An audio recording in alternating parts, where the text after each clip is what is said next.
ሰላምና ጤናን ፍቅርን በረከትን ያድልልኝ ክቡራትና ክቡራን የሣድስ ቤተሰቦቼ በድጋሚ ተገናኝተናል። አሁንም ያላችሁት በሣድስ ሚዲያ የዜና ቻናላችን ላይ ነው። ውድ ሣድስ ቤተሰቦቼ እንግዲህ ዛሬ በጣም የሚገራርሙ መረጃዎችን ይዤላችኋለሁ። አንደኛው እንግዲህ በኢትዮጵያ ዓለም አቀፍ ባንክ የመጀመሪያ ቢሮ መክፈቱ እየተነገረ ይገኛል። ይሄ ባንክ ማን ነው? እንደገናም ደግሞ አሁን ካለው ነባራዊ ሁኔታ ጋር በተለየ መካከለኛው ምስራቅ የአረብ ሀገሮች ባንክ ነው። ይሄ ባንክ በአረብ ሀገራት ላይ አሁን በኢራን ጦርነት ምክንያት የአረብ ሀገር ባንኮችና የንግድ ተቋማት ያላቸው ብቸኛ አማራጭ ዓለም አቀፍ ወደ ሆነ ቢዝነስ ፋይናንስ ስርዓት ውስጥ የመግባት ፍላጎታቸውን ማሳየትና መለጠጥ እንደሆነ የሚያሳየው አካሄድ ነው ተብሏል። ስለዚህ የዚህ ባንክ ወደ ኢትዮጵያ መምጣት እንግዲህ ቢሮ ከፍቷል። በቀጥታ እየተንቀሳቀሰ እንዳለ በራሱ ድረ ገጽ ላይ ያወጣው ሪፖርትን አሳይቼ በዛ ላይ መጠነኛ ቆይታ አደርግላችኋለሁ። ሌላኛው ደግሞ ከዚህ ጋር በተያያዘ አጫጭር በተለይም በእስራኤልና በሊባኖስ መካከል እየተደረገ ያሉ በዋሽንግተን የተጀመረውን ስምምነት በተመለከተ መረጃ ይዤላችኋለሁ። ከጀርባ ከዚህ ጋር የተያዙ አሻጥሮች አሉ። እነዚህን አሻጥሮች ወይም ደግሞ ፍላጎቶችን በተመለከተ በግልጽ ማሳያችሁ መረጃ ይኖረኛል። እነዚህም በትንታኔ በደንብ አድርጌ አዘጋጅቼላችኋለሁ። ሌላኛው ዓለም አቀፍ መረጃዎችም እዚህ ውስጥ አካትቼላችኋለሁ። እሱ ብቻ አይደለም፣ በጣም በሚገርማችሁ ሁኔታ የአርቲፊሻል ኢንቴሊጀንስ የምድራችን ውሃ እየፈጀ ነው የሚለውን ዜና አለ። እሱን በተመለከተም በደንብ አሳያችኋለሁ። በጣም በሚገርም ደረጃ የሰው ልጅ የሚጠጣውን ውሃ በላይ ነው እየፈጀ ያለውና ይህንንም በደንብ አድርጌ በዚህ ፕሮግራሜ ላይ አካትቼላችኋለሁ። ውድ ሣድስ ቤተሰቦቼ አብራችሁ እንድትቆዩ በድጋሚ በአክብሮት ጋብዛለሁ። በጣም ቆንጆ መረጃዎችን ይዤላችኋለሁ። ከምስራቅ አፍሪካ ፖለቲካዎችም መረጃዎችን ይዤላችኋለሁ። የሶማሊያ ፓርላማ የስልጣን ዘመን ማብቃት ውዝግብ፣ የላይቤሪያ ፕሬዝዳንት በኢትዮጵያ ጉብኝት፣ የኢትዮጵያና አዘርባይጃን፣ እንደገና በትግራይ ክልል ያለው ወሬ ያለ፣ የሱዳን ጦርነት 3ኛ ዓመትን የተመለከተ፣ በኬንያ ተቃውሞ፣ በሱዳን ፕሬዝዳንቱን በተመለከተ፣ በኮንጎ በዲአርሲ ያለውን ማለት ነው፣ በኢትዮጵያ የተባበሩት መንግስታት ስደተኞች ሪፖርቶች አሉ። እነዚህና መሰሎችን ባጭሩ አድርጌ ጥቅጥቅ ያለ በጣም ቆንጆ በየመስመሩ ዕውቀትና መረጃ የምታገኙበትን መረጃ አዘጋጅቼላችኋለሁ። የተለፋበት ስለሆነ ውድ ሣድስ ቤተሰቦቼ ላይክ አድርጉልኝ፣ ሼር አድርጉ፣ ቢቻላችሁ ደግሞ ቪፒኤን አብርታችሁ ተመልከቱልኝ። በእውነት የሣድስ ቤተሰቦች በጣም ልታግዙኝ ከፈለጋችሁ ቪፒኤን አብርታችሁ ብታዩልኝ እዛ ጋር ድካማችንን የሚያካክስ ነገር እናገኝበታለን። ብታግዙኝ በዛ በጣም ደስ ይለኛል። ሰብስክራይብ አድርጉልኝ። መምህርና ጋዜጠኛ አብይ ይልማ አብራችሁ ቆይታ አደርጋለሁ። ዕውቀት ታላቁ እግዚአብሔርን ታከብራለች። ትና ክብራን የሣድስ ቤተሰቦቼ የሰው ሰራሽ አስተውሎት ወይም አርቲፊሻል ኢንተለጀንስ ቴክኖሎጂ እየተስፋፋ በመጣ ቁጥር ከፍተኛ የሆነ የውሃ ንጹህ ውሃ ነው። ያውም ይሄ ዝም ብሎ የባህር ውሃ አይደለም የሚጠቀመው። በሚገርማችሁ ሁኔታ የመጠጥ ውሃን እየጨረሰ ነው ያለው። ይህም ደግሞ ለዓለማችን ከፍተኛ የመጠጥ ውሃ እጥረት ወደፊቱ ሊጨምር የሚችልበትን ስጋት ይዞ እየመጣ እንዳለ ለመመልከትና ጥናቶች ያን ለማሳየት ችለዋል። የአርቲፊሻል ኢንቴሊጀንስ ሞዴሎች የሚባሉት ለምሳሌ እንደ ቻት ጂፒቲ የሚባለው እንደነዚህ ያሉትን ለማሰልጠን በሚገርማችሁ ሁኔታ እነዚህ ካምፓኒዎቻቸው ይሄንን ለማሰልጠንና ለማንቀሳቀስ የሚያገለግሉ በጣም ግዙፍ ኮምፒውተሮችን ነው ጥቅም ላይ የሚያውሉት።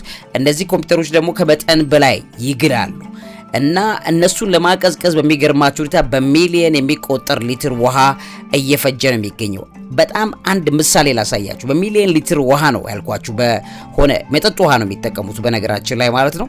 በሚሊየን ሊትር የሚቆጠር ውሃ ይሄንን ለምሳሌ አንድ ምሳሌ ብቻ ላሳያችሁ። አንድ ሰው አንድ ቻት ጂፒቲ ብቻ ሲጠቀም አንድ ሰው ለምሳሌ ከናንተ መካከል አንድ ሰው ይሄን ሲጠቀም ለሚያንቀሳቅሳቸው ከ20 እስከ 50 የሚሆኑ ጥያቄዎች ያልኳችሁ ለምሳሌ ከ20 እስከ 50 ጥያቄ ጠይቆ መልስ እንዲሰጠው ለማድረግ ጥያቄዎቹ ግማሽ ሊትር ውሃ ያባክናሉ። በሚገርማችሁ ሁኔታ ከ20 እስከ 50 ጥያቄ ብቻ አንድ ሰው ነው ያልኳችሁ። በዓለም ላይ አሁን አርቲፊሻል ኢንቴሊጀንስ ምን ያህል ዓለም ላይ በከፍተኛ ሁኔታ እየተስፋፋና እየጨመረ እንዳለና እያንዳንዱ ዓለም በቢሊየን የሚቆጠር ህዝብ ምን ያህል ሊትር ውሃ ግማሽ ሊትር ውሃ በአንድ 10 ደቂቃ ውስጥ አንድ ሰው ግማሽ ሊትር ውሃ ነው ለማሽኑ የሚጠቀመው። ያ ማለት እንግዲህ በዓለም ላይ ስንት ሊትር ውሃ እየተፈጀና እያለቀ እንደሆነ መረጃዎቹ ያመጡ ነውና በጣም ከፍተኛ የውሃ ድርቀት ምድር ላይ እንዳይፈጥሩ አርቲፊሻል ኢንተለጀንስ እየተሰጋ ያለበት ጊዜ ላይ ነው ያለነው። በዓለም ዙሪያ የአርቲፊሻል ኢንተለጀንስ ፍላጎት በመጨመሩ ግዙፍ የመረጃ ማዕከላት በየቦታው እየተገነቡ ነው። እነዚህም ማዕከላት አብዛኛውን ጊዜ የሚጠቀሙበት ማሽኖቹ እንዳይዝጉ ደግሞ በሚገርማቸው ሁኔታ ማሽኖቹ ዝገት እንዳያገኛቸው ንጹህና የመጠጥ ውሃ ነው ጥቅም ላይ የሚውሉት ማለት ነው። ስለዚህ እነዚህ የመጠጥ ውሃ ሰው ልጅ የሚጠቀመውን የመጠጥ ውሃ ነው በከፍተኛ ሁኔታ እየፈጁ ያሉት የአርቲፊሻል ኢንተለጀንስ ማሽኖች። እንግዲህ ለማቀዝቀዣነት ውሎ የሚወጣ ውሃ ኬሚካሎች ሊኖሩት ስለሚችሉ በአግባቡ ካልተወገደ አካባቢን ደግሞ ይበክላል ማለት ነው። መርዛማ ኬሚካሎችን ይዞ ነው የቆሻሻ ውሃ የሚወጣው ከአርቲፊሻል ኢንተለጀንሱ ማብላያ ማሽኖቹ የሚወጡት። ያና ቀዝቅዞ ከጨረሰ በኋላ የሚወጣው በጣም ከፍተኛ መርዛማ ኬሚካሎችን ይዞ ይወጣል። ለመጠጥም አይሆንም፣ ለአወጋገድም በጣም አደገኛ ነው የሚሆነው። ስለዚህ የውሃ እጥረት ባለባቸው አካባቢዎች ላይ ንጽህና ለመጠበቅ በጣም አስቸጋሪ እያደረገ ነው ያለው። በጣም በከፍተኛ ሁኔታ ለበሽታ መስፋፋት የሚዳርግ ችግር ይዞ ሊመጣ ይችላል ተብሎ በከፍተኛ ስጋት ላይ ዓለም እንዳለች እየተነገረ ይገኛል። ዓለም በድርቅ እየተመታች ማለትም በድራውት በውሃ እጥረት እየተመታች ባለችበት በዚህ ወቅት የአርቲፊሻል ኢንተለጀንስ የውሃ ፍላጎት መጨመር ችግሩ እያባባሰው ነው። ከሰው በላይ አርቲፊሻል ኢንተለጀንስ ማሽኖች ውሃ እየጠጡ ነው ያሉትና በጣም ያሳዝናል።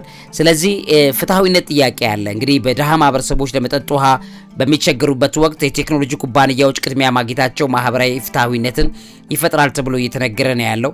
ማዕከላቱ ሙቅ ውሃን ወደ ተፈጥሮ የውሃ አካላት ወይም ወንዞች ለሚመልሱ በውሃ ውስጥ ባሉ ህይወት ያሏቸው ነገሮች ላይ ከፍተኛ አደጋ እያደረሱ እንዳሉ እየተነገረ ይገኛል። ብዙ የቴክኖሎጂ ኩባንያዎች በትክክል ምን ያህል ውሃ እንደሚጠቀሙ መረጃዎችን በግልጽ እየሰጡ አይደለም። ከከርሰ ምድር ነው አብዛኛው ውሃ እየተቆፈረ እየወጣ ያለው። የከርሰ ምድር ደግሞ ሌሎች ዓለማትም ሌሎች ምድሮችም የሚጠቀሙትን ውሃ ወስደው ነው እያሽሎኮለኩ ምድር ያላትን ውሃ አሟጠው እየተጠቀሙ ያሉት። ስለዚህ በቂ ውሃ ለቤተሰብ የማይገኝበት ጊዜ የግልና የአካባቢ ንጽህናን በማጓደል ለተላላፊ በሽታዎች በጣም ተጋላጭ የሆኑ ችግሮችን አከታትሎ ይዞ እንዳይመጣ በምድራችን ላይ የአርቲፊሻል ኢንተለጀንስ ምርት ስጋት እየጨመረ መጥቷል ተብሎ እየተነገረ ይገኛል። አንዳንድ ማዕከላቱም እንግዲህ አብዛኛዎቹም ማለት ይቻላል የከርሰ ምድር ውሃን በከፍተኛ ሁኔታ ስለሚስቡ በዓለማችን ላይ ያለ የከርሰ ምድር ውሃ ድርቀት ለወደፊት ሊፈጥሩ ይችላሉ የሚል ስጋት ሁሉ አክተልትሎ እያመጣ ነው ያለው። የመረጃ ማዕከላቱ ከከተማ መሰረተ ልማት ጋር ያላቸው ትስስር በከተማ ውሃ አቅርቦት ላይ በጣም ከፍተኛ አደጋ ይዘው እየመጡ ይገኛሉ። ለዚህም ትላልቅ የሚባሉ የአርቲፊሻል ኢንተለጀንስ መፈብረኪያ ማሽኖችን በተለያዩ ዓለማት ላይ ለመትከል ትልቅ ጥረት እየተደረገ ነው ያለው። በተለይ እንደ ኢትዮጵያ ባሉ ሀገራት ላይ ጥንቃቄ ያስፈልጋል ይሄን ነገር በተመለከተ ማለት ነው። ስለዚህ ለአርቲፊሻል ኢንተለጀንስ የሚያስፈልገውን ከፍተኛ ኤሌክትሪክ ለማመንጨት ራሱ ተጨማሪ ውሃ ያስፈልጋል።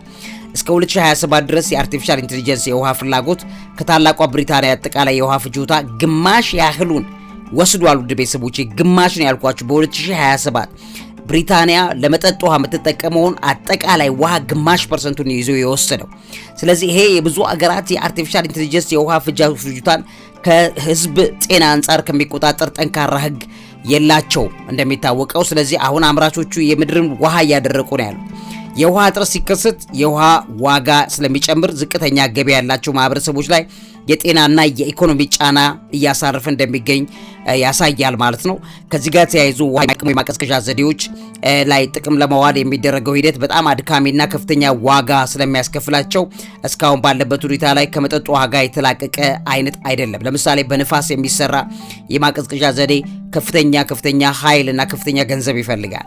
በውሃ ደግሞ የሚያገኙ ዝቅተኛ ወጪ ነው እነሱ የሚያወጡት። ህዝብና የዓለማችን የንጹህ ውሃ እጥረት ግን በማድረቅ ላይ እንደሚገኙ እየተነገረ ይገኛል። ስለዚህ የአርቲፊሻል ኢንተለጀንስ እድገት የሰው ልጅ መሰረታዊ ፍላጎት ወይም ውሃን አደጋ ላይ በሚጥል ደረጃ ላይ እየጨመረ እየመጣ መሆኑን ጥናቶች እያሳዩ መሆኑን ልነግራችሁ ወድጄ ነው። ያለንበት ዓለማችን በጣም ክፉ በጣም ከባድ ስለሆነች እንደዚህን አይነት መረጃዎችን ጥንቅቅ አድርጋችሁ እንድታውቁ ለማስቻል ይሄ መረጃ አካፍልኳችሁ።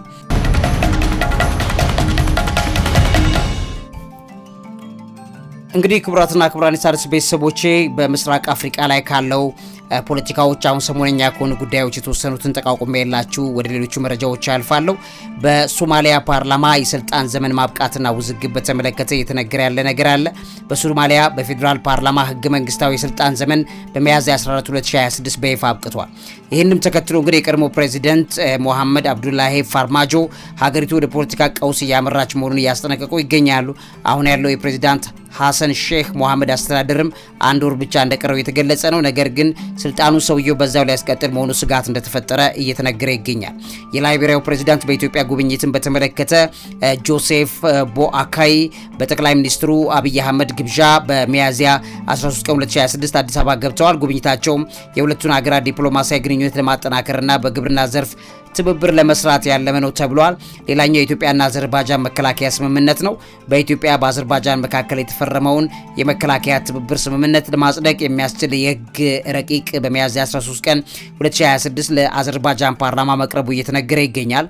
ሌላኛው በተለይ በኢትዮጵያ ውስጥ የትግራይ ክልል ጊዜያዊ አስተዳደር በክልሉ ውስጥ የወታደራዊ እንቅስቃሴ እገዳ ተጥሏል የሚሉ መረጃዎችን በሚያዝያ 13 ቀን 2026 ሐሰተኛና የተቀነባበሩ ሲል ማስተባበሉን ጭምር እየተነገረ ይገኛል።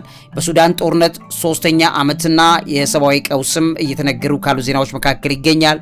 በሱዳን የጀመረው ጦርነት 3ኛ ዓመቱን መያዙን ተከትሎ ዓለም አቀፉ አዳኝ ኮሚቴ ወይም ደግሞ IRC በሚያዝያ 14 2026 ባወጣው መግለጫ 14 ሚሊዮን ህዝብ መፈናቀሉና ሀገሪቱ በረሃብ አፋፍ ላይ መሆኗን አስታውቋል። የመካከለኛው ምስራቅ ውጥረት በምስራቅ አፍሪካ ላይ ያሳደረው ተጽዕኖ እየጎላ መጥቷል ተብሏል። በአሜሪካ እስራኤልና ኢራን መካከል ያለው ጦርነት በምስራቅ አፍሪካ ሀገራት የነዳጅና የማዳበሪያ ዋጋ እንዲንር ማድረጉ ተገልጿል። የዓለም ባንክም በሚያዝያ 14 በወጣው ሪፖርት በተለይም በኬንያ ከስደት ተመላሽ የሚላክ ገንዘብ ወይ ሬሚታንስ በወር እስከ 40 ሚሊዮን ዶላር ሊቀንስ እንደሚችልም ማስጠንቀቂያ እየወጣ እንዳለ እየተነገረ ነው ያለው። ሌላኛው በኬንያ የተነሳ ተቃውሞ ሰልፍና የጸጥታ ችግር አለ። በኬንያ በሚያዝያ 14 2026 በተካሄደ የተቃውሞ ፖሊስ 2 ሰልፈኞችን በጥይት መግደሉ እየተነገረ ነው። በተጨማሪም በናይሮቢ መሃል ከተማ በሚገኙ ህንፃዎች ላይ በተከሰተ ስንጥቅ ምክንያት ስጋት መፈጠሩ እየተገለጸ ነው። የጅቡቲ ፕሬዝዳንት ለስድስተኛ ዙር ምርጫ ማሸነፋቸው አሁንም ትኩስ ወሬ ነው። የጅቡቲ ፕሬዝዳንት ኢስማኤል ኡመር ጉሌህ እንግዲህ 97.81 በመቶ ድምጽ ማግኘት ለስድስተኛ ጊዜ መመረጣቸው ሚያዝያ 13 ቀን 2026 ይፋ መሆኑም አፍሪካ ሴንተር ፎር ስትራቴጂክ ስተዲስ የዘገበው ዘገባ ብዙ ትንታኔ ይዞ ወጥቷል። እዛ ላይ ብታነቡት በጣም ብዙ ነገር ታገኛላችሁ። በኮንጎ ዲሞክራቲክ ሪፐብሊክ የቀጠለ ግጭት አለ።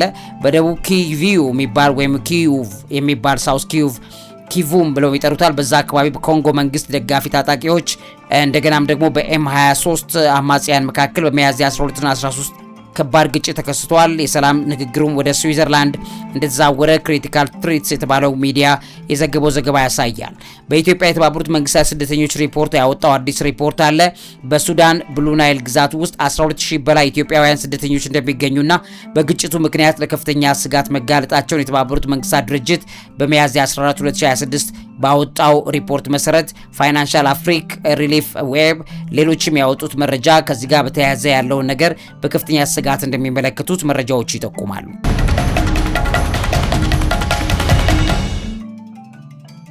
እንግዲህ ቤተሰቦች በመካከለኛው ምስራቅ ኢራን፣ እስራኤል፣ ሊባኖስ፣ አሜሪካን ያሳተፈው ጦርነት ውጥረት ከፍተኛ ደረጃ ላይ አሁንም ደርሷል። እንግዲህ የአሜሪካ የባህር ኃይል ማዕቀብ በኢራን ላይ እንደተጀመረ የሚጠቁሙት መረጃዎች እየሰፉ ናቸው። አሜሪካ በሆርሙዝ ስትሬት በኩል የኢራን ዘይትና የንግድ መርከቦች እንዳይንቀሳቀሱ ማዕቀብ ወይም ብሎኬድ እርምጃ መውሰድ የጀመረች እንደሆነ ይታያል። ይሄም የጦርነቱን ኢኮኖሚያዊ ገጽታ አጠናክሮ ቀጥሎታል በሚል እየተነገረ ነው። የኢራን ማስፈራሪያ፣ ዛቻና የመርከብ እንቅስቃሴ አለ። የኢራን ባለስልጣናት ማዕቀቡ ከተጣለ ባህረ ሰላጤ ወደቦች በጠቅላላ ሰላም አይሆንም ሲሉ ማስፈራራታቸው እንደተሰማ አሁንም ቀጥለዋል። የመርከብ መረጃዎች እንደሚያሳዩት አንዳንድ መርከቦች አሁንም ማለፋቸውን ቀጥለዋል። የእስራኤልና ሊባኖስ ቀጥታ ንግግር በዋሽንግተን እየተሰማ ነው። በሊባኖስ በሂዝቦላ ላይ እስራኤል የምታደርገው ጥቃት ለማቆም በእስራኤልና ሊባኖስ ለመጀመሪያ ጊዜ ቀጥታ ንግግር በዋሽንግተን ዲሲ ጀምረዋል። ይህም በተመለከተ መጠነኛ መረጃ ጨምርላችኋለሁ በኋላ ላይ። የሂዝቦላ ተቃውሞና ንግግሩን መቋረጥን በተመለከተ ሂዝቦላ በዋሽንግተን የሚደረገውን የሁለት ሀገራት ንግግር የእስራኤል መሳሪያ መሆን ነው በማለት በጽኑ ተቃውሞ የንግግሩ ውጤት በላዩ ላይ የማይሰራ መሆኑንም አስታውቋል። ሌላኛው ምንድነው የአሜሪካ ኢራን የሰላም ንግግር በፓኪስታን ሊቀጥል ይችላል ተብሏል። ዶናልድ ትራምፕ በፓኪስታን የሚካሄደው የአሜሪካ ኢራን የሰላም ንግግር በሚቀጥሉት 2 ቀናት ሊቀጥል እንደሚችል እየተጠቆመ ይገኛል። በደቡብ ሊባኖስ የእስራኤል አየር ጥቃት ቀጥሏል። በዋሽንግተን ንግግር እየተደረገም ቢሆን እስራኤል በደቡብ ሊባኖስ ጥቃቷን በማጠናከር በቲብኒን ከተማ አቅራቢያ ከፍተኛ ጉዳት ማድረሷ የተዘገበ ነው። የቻይና ወሳኝ ሚናም ትችትም ቀርቦበታል። ቻይና በሆርሙዝ የባህር ማዕቀብ ላይ ያላትን ስጋት በመግለጽ አሜሪካ የዓለም አቀፍ ሕግን እንድታከብርና የጦርነት መረጋጋትን እንድታመጣ ያንንም በማድረግ ጥሪ ማቅረቧ ቻይና እየተነገረ ይገኛል። ቻይና በዚህ ዙሪያ ላይ እየወሰደች ያለችው አቋም በተመለከተ አነጋጋሪ ነገሮች እየተሰሙ ነው። ለአሜሪካ ግን ቻይና ማስጠንቀቂያ ልካለች። ሌላኛው የጣሊያንና የእስራኤል የባህሪ መበለሻሸት ታይቷል። ጣሊያን እንግዲህ ከእስራኤል ጋር የነበራት ረጅም ጊዜ መከላከያ ስምምነት አላድስም ብላለች። ከእስራኤል ጥቃት ጋር በተያያዘ ከዚህ ጋር በማለቷ ደግሞ ከእስራኤል ጋር የነበራት ግንኙነት እየተበለሻሸ መምጣቱ እየተነገረ ይገኛል። የ2 ሳምንት ተኩስ አቁም ስጋት በተመለከተ በኢራንና አሜሪካ መካከል የተደረገው የ2 ሳምንት የተኩስ አቁም ስምምነት እስራኤል በሊባኖስ ጥቃቷን በመቀጠሏ የመፍረስ አደጋ ውስጥ ወድቋል ተብሏል። ሌላኛው የነዳጅ ዋጋ መረጋጋትና ከዚህ ጋር የተያዙ ስጋት ነው። ሆርሙዝ ስትሬት ላይ ያለው ውጥረት ቢኖርም የዘይት ዋጋ አሁንም በሰዓቱ እንግዲህ በአሁን ሰዓት ላይ ከ$100 በታች የተረጋጋ የሚሆን ነገር ሊያሳይ ይሞክራል። ገበያው በቀጣይ ቀናት ከፍተኛ መለዋወጥ ሊታይበት እንደሚችልም ባለሙያዎች አስጠንቅቀዋል። ኒውዮርክ ታይምስ ለዚህ የሚሆነውን ጥብቅ ዘገባ አስቀምጧል። ከዚህ ጋር በተያያዘ ውድ ሣድስ ቤተሰቦቼ በተለይ በእስራኤልና በሊባኖስ መካከል እየተደረገ ያሉ ቀጥተኛ ንግግርን በተመለከተ መጀመሩ እየተነገረ ነው። ይሄ ንግግር ከ1993 ወዲህ የመጀመሪያው ከፍተኛ ደረጃ ቀጥታ ንግግር ተደርጎ ተወስዷል። ንግግሩ በዋሽንግተን ዲሲ በሚገኘው የአሜሪካ የውጭ ጉዳይ መስሪያ ቤት ላይ ነው እየተካሄደ ያለው። በሴክሬታሪ ማርኮ ሩቢዮ ነው የሚመራው። እስራኤል አምባሳደሯ የሂኤል ሌተር እና የሊባኖስ አምባሳደር ናዳ ሐማዴህ ሞዋዋድ የሚባሉ ሰዎች በዛው ተሳትፈዋል። እስራኤል ዋና ትኩረቷ ሂዝቦላን ትጥቅ ማስፈታት ወይም ዲዛርም ማድረግና ዘላቂ ሰላም መፍጠር ነው የሚል ተነግሯል። ሊባኖስ ደግሞ ዋና ትኩረቷ ተኩስ አቁም ወይም ሲስፋየር ማወጅና የድንበር ውጥረትን መቀነስ ነው በሚል እየተነገረ ይገኛል። ግን ውይይቱ ፌክ ነው እየተባለ የሚነገርበትን ነገር በተመለከተ በስፋት ብዙ ትኩረቶች ያሉበት ሊባኖስ ያለ ተኩስ አቁም ንግግር አልቀበልም ወይም ኖ ኔጎሽዬሽን አንደር ፋየር የሚል አቋም እንደያዘች እየተነገረች ነው። እስራኤል ውጊያው የተካሄደ ንግግር ይደረጋል ማለት ተኩስ አቁምን ውድቅ አድርጋለች። ሂዝቦላ ንግግሩን በጽኑ ተቃውሟል። የሊባኖስ ባለስልጣናት ንግግሩን እንዲያቋርጡ አሳስበዋል። አሜሪካ ንግግሩን አንድ ክስተት ሳይሆን ወደፊት ዘላቂ ሰላም የሚገነባ ነው ወይም ኢትስ ጀስት ኤ ፕሮሰስ እንደሆነ እየገለጸች ትገኛለች። የጦርነቱ ሁኔታ ንግግሩ በሚካሄድበት ወቅት እስራኤል በደቡብ ሊባኖስ ጥቃት ማድረሷን ቀጥላለች። የሊባኖስ ፕሬዚዳንት ዮሱፍ አውን ንግግሩን ደግፈዋል እና ሂዝቦላ ግን የእጅ መስጠት ወይም ሰረንደር ነው በማለት ይሄንን ተቃውሞታል። የሊባኖስ ሁኔታ ላይ መከፋፈልን ፈጥሯል። ዓለም አቀፍ ግፊት አለው። የአውሮፓ ህብረትና ሌሎች ሀገራትን በሊባኖስና እስራኤል መካከል ዘላቂ የፖለቲካ መፍትሄ እንደሚፈለግ ግፊት እያደረጉ ነው ያሉት። የተባበሩት መንግስታት ጣልቃ ገብነትም አለ። የተባበሩት መንግስታት ሪዞሉሽን 1701 የሚባል 2006 አለ። ሙሉ ለሙሉ ተግባራዊ እንዲሆን ንግግሮችን ላይ ትኩረት ተደርጓል። ይሄ በተመለከተ ውይይቱ ያንን ተግባራዊ ካላደረገ ትርጉም የለውም የሚል አይነት ነገር ከተባበሩት መንግስታት የተሰማ ነው። ስለዚህ ወደፊቱን ግብ በተመለከተ ንግግሩ በሊባኖስና በእስራኤል መካከል የተኩስ አቁም ስምምነት በመፍጠር የደቡብ ሊባኖስ ስጋትና ደህንነትን ለማረጋገጥ ያለመ ነው ተብሎ እየተነገረ ይገኛል። ከዚህ ጋር ተያይዞ እንግዲህ ከንግግሩ ጀርባ ያለው የፖለቲካ ጨዋታ ነው፣ ፖለቲካል ጌም። የአሜሪካ ትራምፕ አስተዳደር ግፊት አለበት። በአሜሪካና ኢራን መካከል የነበረውን ጦርነት ጋብ ማለቱን ተከትሎ የኢራን ተጽዕኖ በሊባኖስ ያለውን ሚና መቀነስና ሂዝቦላ መገደብ ትልቅ የፖለቲካ ግብ እንዳለው እየተነገረ ነው። ሌላኛው የእስራኤል የደህንነት ስትራቴጂ ነው። እስራኤል ከሂዝቦላ የሚጣበልባትን ስጋት በዲፕሎማሲና ወታደራዊ ግፊት በማጣመር ሰሜናዊ ድንበሯን አስተማማኝ አድርጋ ማዝለቅ ትፈልጋለች። ሌላው የሊባኖስ ሉዓላዊነት ጥያቄ ነው። የሊባኖስ መንግስት የሂዝቦላና በኢራን ተጽዕኖ ስር የወደቀውን ስም የሀገሪቱ ሉዓላዊነት በመመለስ የራሷን የውጭ ግንኙነትና የደህንነት ፖሊሲን ለመቅረጽ የመሞከርም ነገር እንዳለበት ይነገራል። የቀጠናዊ ለውጥ ጥረትም አለበት። እዚህ ይህ ንግግር ስኬታማ ከሆነ ሊባኖስ የአብርሃም ስምምነት ወይም አብርሃም አኮርድስን አካል እንድትሆንና ከእስራኤል ጋር መደበኛ ግንኙነት እንድትጀምር በር ሊከፍት ይችላል እየተባለ እየተነገረ ነው። ሌላኛው ሂዝቦላን የማግለል ነገር እዚህ ጋር እየታየ ነው። እስራኤልና አሜሪካ ሂዝቦላን ከሊባኖስ ህዝብና መንግስት በመለየት የሊባኖስ ጦር ብቻ በደቡብ አካባቢ እንዲቆጣጠር ይፈለጋል። ይህም በተመለከተ እየተሰራው ያለው አሻጥር ከፍተኛ እንደሆነ ዘ ዋሽንግተን ፖስት፣ ጎቭ ዩኬ፣ ኒውዮርክ ታይምስም፣ ዘ ጋርዲያንም፣ አልጀዚራም እንደገናም ዋዮን ሌሎችም ሚዲያዎች በዚህ ዙሪያ ላይ ያመጡት ትንተና ያሳያል። የመጨረሻው መረጃ በኢትዮጵያ ላይ ዓለም አቀፉ ባንክ የባህሬን ባንክ ኢትዮጵያ ላይ ሊገባ ፈልጎ ኢትዮጵያስ ቢሮ ከፍቷል። በዚህ ዙሪያ ላይ ደግሞ መጠነኛ ቆይታ ላድርግላችሁ። እንግዲህ ክቡራትና ክቡራን የሣድስ ቤተሰቦቼ በተለይም በባህሬን ላይ የተመሰረተው ኢብ ግሩፕ የሚባለው ከብሔራዊ ባንክ የኢትዮጵያ ብሔራዊ ባንክ ፍቃድ ማግኘት በአዲስ አበባ ተወካይ ቢሮ በይፋ ከፍቷል። ይህም የኢትዮጵያ የፋይናንስ ዘርፍን ሊበራላይዜሽን ላይ ያተኮረ ነው በማለት ራሱ ተቋሙ ያወጣው መግለጫ ያሳያል። ይህ እርምጃ እንግዲህ በምስራቅ አፍሪካ ያለውን የቡድኑ ስትራቴጂካዊ ተሳትፎ ለማጠናከር የኢትዮጵያና ጅቡቲ የንግድ መስመርን ለመደገፍ በባንክና ኢንቨስትመንት ዘርፍ አዳዲስ እድሎችን ለመጠቀም ያለመ ነው በሚል ራሱ ኢብ ግሩፕ ያስቀመጠዋል። አይአይቢ ግሩፕ ነው የሚባለው ቢሮ ከፍቷል በአዲስ አበባ። ይሄም ማድረጉ ደግሞ እንግዲህ በመካከለኛው ምስራቅ ላይ ያለው ፖለቲካ በከፍተኛ ሁኔታ ባንኮች ወደ ተለያዩ አገራት እንዲሸሹ እያደረገ ነው ወይ የሚለውን ጥያቄም እያስነሳ ነው። ኢብ ግሩፕ እንግዲህ ከኢትዮጵያ ብሔራዊ ባንክ ወይም ኤንቢኢ ፈቃድ ማግኘት በአዲስ አበባ ተወካይ ቢሮ በይፋ ከፍቷል። የኢትዮጵያ የፋይናንስ ዘርፏን መክፈት ከጀመረች በኋላ ይህንን ፈቃድ ያገኘ የመጀመሪያው ዓለም አቀፍ የፋይናንስ ተቋም ነው ተብሏል። አዲሱ ተወካይ ቢሮ አዲስ አበባ በኢትዮጵያ ውስጥ ነው የሚገኘው። በኢትዮጵያ እየተካሄደ ያለውን የፋይናንስ ዘርፍ ጉዳይን በተመለከተ ያንን የፋይናንስ ምህዳር ለማጠናከር ገብቻለሁ በሚል ቡድኑ ተናግሯል። ይህም እንቅስቃሴ ኢብ ግሩፕ የረጅም ጊዜ የምስራቅ አፍሪካ ክልላዊ ስትራቴጂ አንድ አካል እንደሆነ የሚያሳይበት ነው። በኢትዮጵያና የጅቡቲ የንግድ መስመር ላይ ኢብ ግሩፕ በጅቡቲ ካለው ኢብ ኢስት አፍሪካ ቅርንጫፍ ጋር በመቀናጀት በአብዛኛው የኢትዮጵያ ገቢና ወጪ ንግድን በሚያልፍበት የኢትዮጵያ ጅቡቲ መስመር እያጠናከረ እንደሚቀጥል እየተነገረ ነው ያለው።